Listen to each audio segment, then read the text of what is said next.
Bonjour à tous. Après la pluie, puisque nous sommes en pleine saison des pluies, voilà, ça dure à peu près 4 mois, hein, en plein pot. Bon, il pleut pas toujours non plus. Alors, donc là aujourd'hui, nous allons voir comment comprendre toutes mes blessures d'âme. Nous sommes à intérieur. Comment comprendre toutes mes blessures intérieures. Donc, nous sommes à Vattenpen. Voilà, donc c'est un temple bouddhiste, etc. Donc au Laos, à Vientiane, donc à peu près 3 km de l'aéroport, hein, puisque Van travaille dans un restaurant à proximité, voilà, puisqu'elle est chef d'entreprise. Voilà, donc on va commencer donc sur les blessures. Je vous ai mis cette super vue. Voilà. Donc là, les moines sont en plein nettoyage, puisque hier il y a eu le rituel d'initiation des nouveaux novices, qui a à peu près lieu, je crois que c'est tous les 6 mois, hein, parce que c'est la première fois que je le vois depuis que je viens au Laos. Voilà. Donc comment comprendre toutes mes blessures? Alors, mes blessures en fait intérieures, qui sont liées à des blessures d'âme, donc forcément, donc viennent donc de mon intérieur et sont forcément systématiquement liées à mes incarnations précédentes. C'est des choses que je n'ai pas arrivé à régler. Alors, c'est en fait des choses que j'aimerais avoir dans cette vie, mais que je n'arrive pas à avoir, puisque il y a une mauvaise compréhension, de mauvais comportements, de mauvaises pensées, de mauvaises verbalisations, et une incompréhension totale en fait de la schématisation que je devrais avoir par rapport à tout ça. Donc voilà. Donc à partir de ce moment-là, quand je suis donc incapable de voir tout ceci en moi, dans le miroir de l'autre, je vais m'affronter constamment dans des situations négatives de ma vie et je vais faire que les amplifier. Et en général, je dis pas en général tout le temps, en fait de compte, je vais aller regarder chez l'autre et je vais le jalouser, je vais le juger, mais je ne serai pas discerné puisque je serai cartésien et je ne trouverai pas ça normal que les gens réussissent leur vie, etc. Alors ça, c'est bien sûr pour les gens au début de nos incarnations, quand on n'est pas du tout éveillé spirituellement. Quand on commence à s'éveiller, on sort de toute forme de jugement. Le jugement, c'est des constats de salissure, de, des insultes, voilà, du qu'en dira-t-on, etc. Tandis que le discernement pour les gens éveillés, c'est diagnostiquer là où est le problème. C'est pas parce qu'une personne éveillée va vous dire que là est le problème, par exemple au tatouage, et que c'est lié donc à le fait de vouloir briller à l'extérieur, donc de se faire remarquer, ça, en aucune manière, je le répète, ce n'est du jugement, c'est juste du discernement. Hein, parce que bon, en plus je sais de quoi je parle puisque j'ai une maîtrise en psychologie, donc voilà, donc je sais de quoi je parle au niveau du jugement et du discernement, donc voilà. Voilà. Donc toutes vos blessures qui sont en vous ne sont en fait que des épreuves à régler par rapport au miroir de l'autre, puisque l'autre il va venir vous déranger, vous allez dire oh lui c'est un sale con, excusez-moi de parler comme ça, et c'est de sa faute. Plus vous allez reporter la faute de l'autre sur l'autre, plus en fait vous allez augmenter le conflit en vous. C'est un peu comme les gens qui sont malades, par exemple ils ont mal aux dents, etc. Ils se disent ah oui, il n'y a aucun dentiste disponible, c'est pas normal, ceci, cela, etc. Mais si tu te posais la question émotionnellement, qu'est-ce qui a pu à l'origine de te faire du mal donc à tes dents, à ta bouche, etc., tu comprendrais déjà que le conflit est en toi. Et comme je peux le voir la plupart du temps donc, dans les soins énergétiques que je fais aux gens, il n'y a pas de carie en soi la plupart du temps. Et on ne comprend pas pourquoi on a mal à la gorge ou on a mal aux dents, etc. Et que le dentiste dit que tout va bien, etc. Ou tout simplement le fait d'aller chez le dentiste, on se fait injecter donc des produits qui sont parfois malsains et qui font amplifier le mal. Voilà. Parce qu'en fait, le conflit est en nous. Donc voilà. Vu que le conflit est en nous, il va trouver un terrain fertile pour se nourrir et amplifier, etc. C'est un peu comme ce que vous aviez vu donc à Seyaburi, etc. Les éléphants qui s'arrosent avec de l'eau boueuse, ils ont du mal à guérir quand ils ont une blessure, puisque forcément la saleté, les microbes qui sont dans cette eau, bah, ils vont faire qu'envenimer en fait plus de blessures. Donc ce qu'il faudrait, c'est les soigner et les isoler de toute forme d'eau impure, etc. Voilà, donc il ne faut pas laisser un terrain fertile aussi bien émotionnel que physique dans le corps pour que la blessure ait voilà, du grain à moudre. Voilà, donc par rapport à ça, ou arroser donc cette conflictologie pour qu'elle grossisse. Hein, il ne faut rien lui donner à nourrir, ni en eau, ni en nourriture émotionnelle. Voilà, on le retrouve en fait dans les gens qui sont en obésité aussi, hein, en excès et donc ou en manque avec voilà, donc les gens qui ont des problèmes de poids. Hein. Voilà, donc c'est pareil, c'est aussi un constat émotionnel. Donc voilà, Van, tu voulais dire quelque chose sur les blessures? Oui, il y a beaucoup de. En fait, je voulais lire un petit extrait de ton livre. Mmh.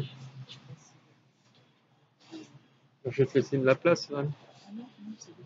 Ah, si, vas-y, arrête dans la caméra. Non, je vais. Si, les gens, ils veulent te voir. Mais on me l'a souvent dit. Les gens veulent voir Bien, Van. voilà. Bonjour. Là, j'ai le livre de Laurent ici. Lire un petit passage un peu dans le Sur le livre qui sujet. était best-seller. Oui, donc c'est sur la blessure intérieure. Je peux continuer, Laurent, pendant que je cherche. Alors, bien sûr, donc les blessures, bah, elles remontent à vos incarnations. C'est transgénérationnel, donc familial. Vos enfants ont les mêmes. Si vous voulez alléger le fardeau de vos enfants, bah, il va falloir dès maintenant travailler sur les vôtres.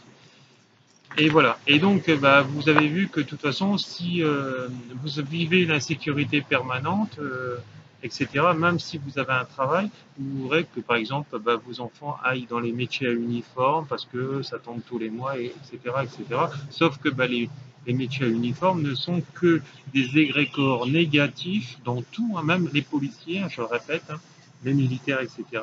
Ce sont que des égrégores négatifs liés à la guerre, à l'armement, etc. Et ça, plutôt que faire mieux, ça va empirer. Donc vous pouvez prendre certains outils que vous retrouverez dans ces métiers-là pour progresser, évoluer un certain temps, et quand ça sera bon, en parallèle, vous mettez d'autres métiers, d'autres capacités pour développer et basculer dans autre chose et ne pas le faire toute votre vie, etc. Voilà, Val. Alors, il y a adopter un lâcher-prise, la zénitude assurée. Oui, Hein, oui, c'est extrait de mon livre.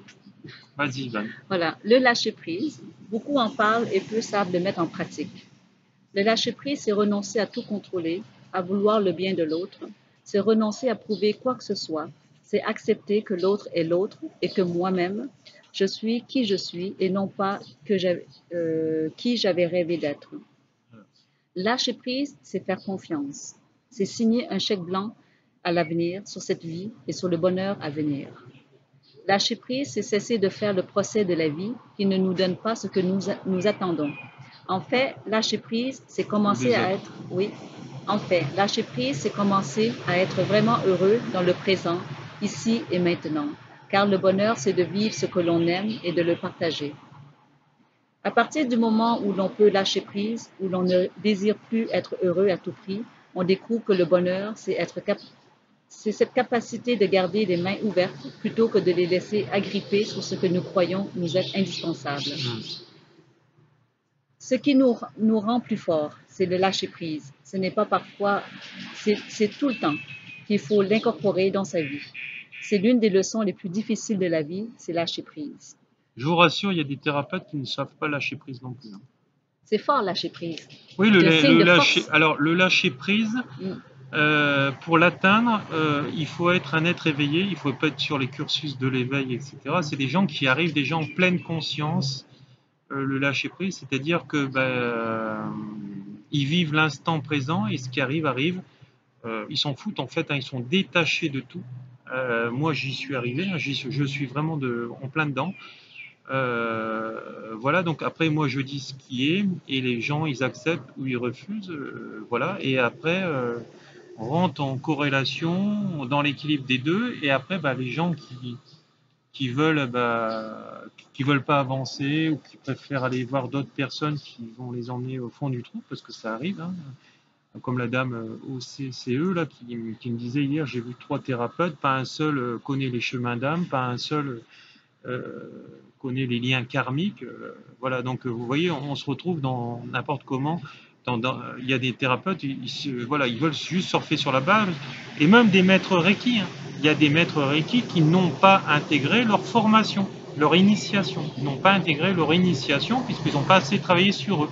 Et voilà, pour moi, c'est pas des maîtres, ils sont pas maîtres Reiki, ils sont juste maîtres Reiki sur le papier. Donc ça, c'est pour ça que je vous conseillais hier dans la vidéo précédente de calculer le taux vibratoire, de l'apprendre notamment avec moi, le taux vibratoire de votre thérapeute avant d'aller le voir, voilà, pour éviter de vous tromper de personne. Voilà. Alors, je reviens au lâcher-prise, peu importe votre situation. Oui. Que ce soit dans l'amour, la culpabilité, la perte, la trahison, Oui. le changement n'est jamais facile.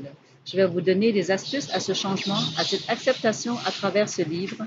Tant que nous nous battrons contre nous et les autres, il sera impossible de lâcher prise. Voilà, donc il faut sortir de tout combat, de tout le monde et de toute personne, etc., hein. Il faut justement leur envoyer de l'amour. Alors je sais que vous allez me dire c'est pas facile, machin, ceci, cela, sauf que c'est faux.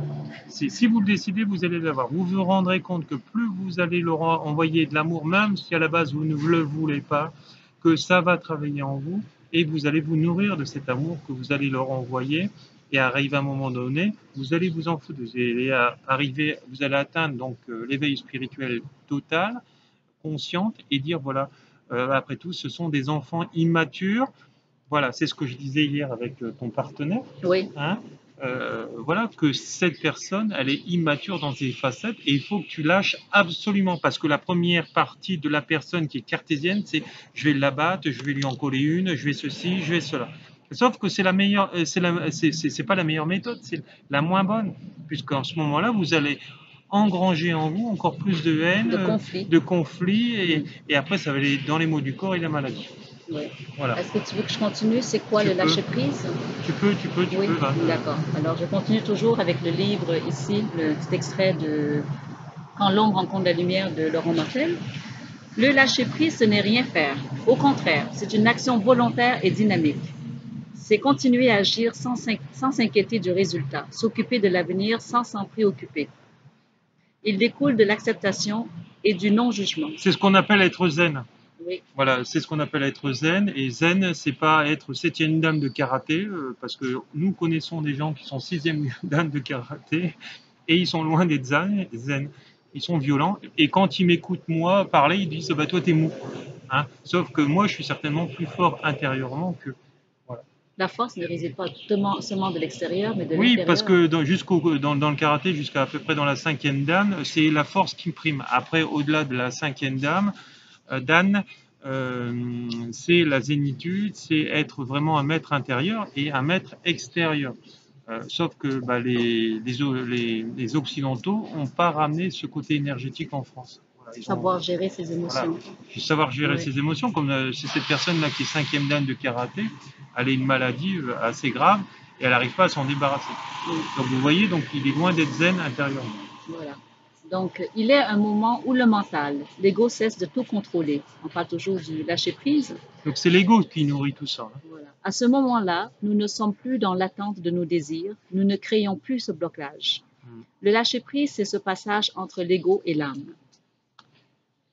Voilà, entre le passage entre l'ego et l'âme. Alors il faut savoir que plus vous allez faire les choses avec le cœur, plus vous allez être aligné à votre âme, puisque c'est lié, donc le cœur est là, et donc l'âme, c'est la conscience qui monte jusqu'au chakra coronal, et bien plus encore. Et donc quand tout est aligné, tous les chakras sont alignés, vous atteignez en fait toute cette conscience collective, planétaire, etc.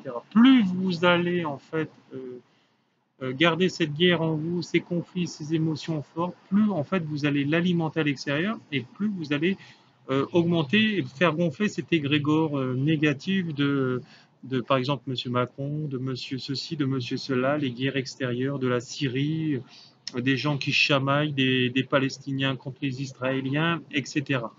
Donc c'est pour ça qu'arrivé à un moment donné, dans tous ces fils d'actualité que vous pouvez suivre, il est important de ne partager de partager que le positif, c'est-à-dire que il ne faut pas partager tout ce qui est lié à la négation. Vous allez me dire, oui, mais il faut partager l'information, c'est vrai et c'est faux. L'information, vous allez le voir. Il y aura assez de personnes dans la négation qui vont le faire pour que vous le fassiez encore. Donc voilà, il faut partager ceci, cela. Et plus vous allez partager de positifs, etc., plus en fait, le positif va l'emporter sur le négatif. C'est ce que disait déjà l'abbé Pierre et Mère Teresa. Appelez-nous pour manifester pour la paix et non contre la guerre. Donc ils avaient tout compris, sauf que ils l'ont apporté avec leurs mots. Ça n'a pas été retenu par tout le monde. Et ce qu'il faut, c'est que de plus en plus de personnes disent ces mots pour le faire comprendre aux gens. Il faut que ça soit intégré. Hein. Moi, je connais des gens qui lisent 100 livres philosophiques par an, ils en retiennent 5%. À quoi ça sert de lire des livres si c'est pour rien en retenir? Donc voilà, comme des gens qui se disent coach international et qui ont besoin de 3 méditations par jour pour aller bien. Parce que là, à ce moment-là, ils ne savent pas prendre soin d'eux aussi. Donc voilà, donc c'est pour moi, ils sont immatures dans certaines facettes de leur âme, et notamment en tant que dans leur thérapeute ou même dans leur homme d'affaires. Voilà. Et là, je vois que c'est une petite citation aussi de deuxième livre de Laurent Donc Martel. tous ces livres-là, nous pouvons vous les envoyer de là où on est avec une dédicace personnalisée. Et ici, petite motivation, les petits changements que j'opère aujourd'hui en moi-même m'assurent des lendemains meilleurs. Hein, on dit c'est un travail. Voilà, c'est un travail au quotidien, alors entre 5 à 10 minutes par jour, même dans votre lieu de travail, hein, quand vous avez une pause, etc., ou dans les toilettes. Et jusqu'à 1 heure et demie, vous pouvez faire par jour, si vous avez du temps pendant les vacances, etc. Vous verrez que plus vous allez vous alléger, plus vous allez alléger le karma des gens que vous aimez aussi. Voilà. Là, ça aussi, c'est très joli, Laurent. Oui, Dans, vas-y. dans la vie, j'ai deux choix. Soit je décide de souffrir, ou soit je décide d'en sortir. Alors, c'est à vous de Voilà, choisir. donc c'est ce que je disais, soit vous restez dans ce qui marche pas, hein, et si vous avez une meilleure opportunité à changer cela vous-même, faites-le. Sinon, écoutez-moi et faites-vous aider de moi, etc. Pour justement, moi je vais vous suivre le temps nécessaire qu'il faudra. C'est pour ça que dans nos formations, là on va aller au Canada au mois de septembre, ce qu'on a fait pendant un mois en France dans la tournée européenne. Voilà, et en plus, donc nous donnons des formations aux gens avec les soins, etc., qui sont incorporés. Et nous donnons un suivi d'1 mois dans le prix de la formation. Ça, chose que vous ne retrouverez nulle part. Voilà, parce que quand on débute, on a besoin d'avoir un enseignant qui a opinion sur lui et qui soit bon, etc.